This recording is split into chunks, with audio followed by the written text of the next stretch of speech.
Everyone, welcome to physics संवाद। आज का जो हमारा टॉपिक है वो है conversion of galvanometer into ammeter. मतलब कि हम गैल्वेनोमीटर को एमीटर में कैसे चेंज करेंगे। तो आप सभी को पता है कि गैल्वेनोमीटर क्या होता है।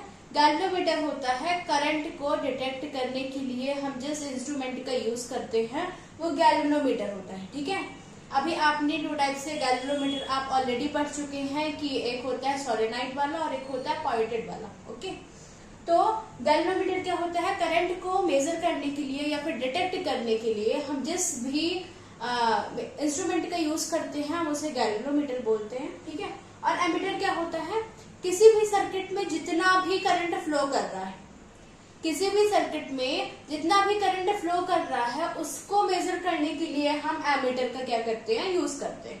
ठीक है, तो आइए पढ़ते हैं कि conversion of galvanometer into ammeter कैसे होगा। ठीक है, तो यहाँ पे लिखा हुआ है galvanometer can be converted into ammeter. मतलब ये गैल्वेनोमीटर को एमीटर में कन्वर्ट करने के लिए हम क्या करते हैं, by putting a low resistance in parallel with it. हम क्या करेंगे, एक लो रेजिस्टेंस को पैरेलल क्या करेंगे, ऐड कर देंगे या फिर पुट कर देंगे।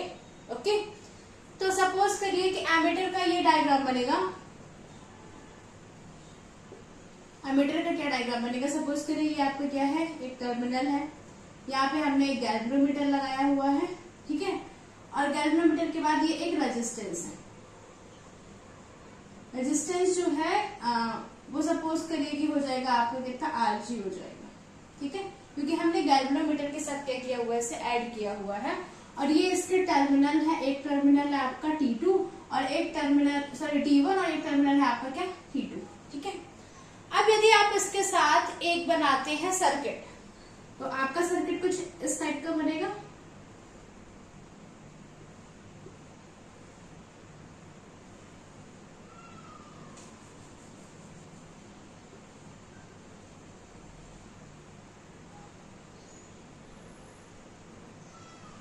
ये आपकी हो जाएगी क्या, बैटरी। ये हो जाएगा आपका प्लस, ये आपका हो जाएगा माइनस। यहाँ से क्या करेगा, करंट फ्लो करेगा। और ये आपका हो जाएगा रेजिस्टेंस R। ठीक है, अब यहाँ से जब आपका I करंट फ्लो कर रहा है, ये आपका हो गया एक नॉर्मल सर्किट। अब जब आप इस सर्किट में सीरीज फॉर्म में एक एमीटर को क्या करेंगे, पुट करेंगे। आइए समझते हैं कैसे लगाते हैं। देखिए यहाँ पे कुछ भी नहीं है, यहाँ पे करंट फ्लो कर रहा है, यहाँ पे रेजिस्टेंस है। तो टर्मिनल T1 और T2 को आपस से ऐड कर दीजिए। यहाँ से क्या होगा, ऐसे करंट फ्लो करने लगेगा। ठीक, अब हमें क्या करना है, अब हमें पैरेलल में एक लो रेजिस्टेंस को पुट कर, हमेशा एक चीज याद रखना है, जो आपका एमीटर होगा वो सर्किट के साथ सीरीज फॉर्म में लगेगा। ठीक है, सीरीज फॉर्म में लगेगा आपका जो एमीटर है वो सर्किट के साथ। ठीक है, अब आप इस एमीटर में क्या करेंगे, एक लो रेजिस्टेंस को पुट करेंगे। तो सपोज करिए कि आपका लो रेजिस्टेंस जो है वो शंट है। शंट क्या होता है, एक थिक वायर होती है शॉर्ट लेंथ की। यदि जितनी ज्यादा आपकी लेंथ, मतलब वायर ऑफ लेंथ होगा, या फिर जितना ज्यादा आपका वायर ऑफ लेंथ होगा उतना ही आपका रेजिस्टेंस क्या होगा, इंक्रीज होगा।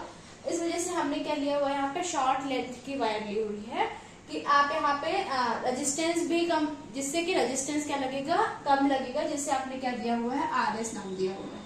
ठीक है, अब सपोज करिए आपने यहाँ से 10 एम्पियर का जो करंट है वो फ्लो कराया।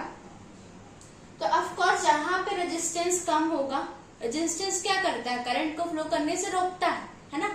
तो जहां पे रेजिस्टेंस कम होगा वहां पे करंट ज्यादा फ्लो करेगा, और जहां पे रेजिस्टेंस ज्यादा होगा वहां पे करंट कम फ्लो करेगा, है ना। तो यहाँ से जब आपने करंट को फ्लो कराया, तो जो आपका जो यहाँ पे करंट आता है वो 2 पार्ट्स में, एक इसमें फ्लो करेगा, एक इसमें फ्लो करेगा। तो सपोज करिए आपने यहाँ से 10 एम्पियर का करंट फ्लो कराया, तो यहाँ पे 9.98 समथिंग करंट फ्लो करेगा, और यहाँ पे कम करंट फ्लो करेगा, तो अप्रोक्स 0.2 एम्पियर का करंट क्या करेगा, फ्लो करेगा। ठीक है, तो यहाँ पे कितना हो जाएगा, I माइनस IG हो जाएगा।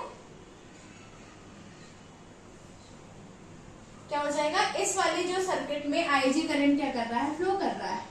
ठीक है, तो I माइनस ये I करंट है, IG कितना हुआ, 0.2 अप्रोक्स 10 एम्पियर का हमने करंट फ्लो कराया था। तो IG कितना हो जाएगा 0.2 अप्रोक्स हो जाएगा एम्पियर में। तो कितना बचेगा, I माइनस IG करेंगे तो अप्रोक्स 9.98 बचेगा। ठीक है, मतलब कि इस वाले सर्किट में क्या कर रहा है, ज्यादा करंट फ्लो कर रहा है इस शंट में क्या कर रहा है, ज्यादा करंट फ्लो कर रहा है as comparison to galvanometer RG में।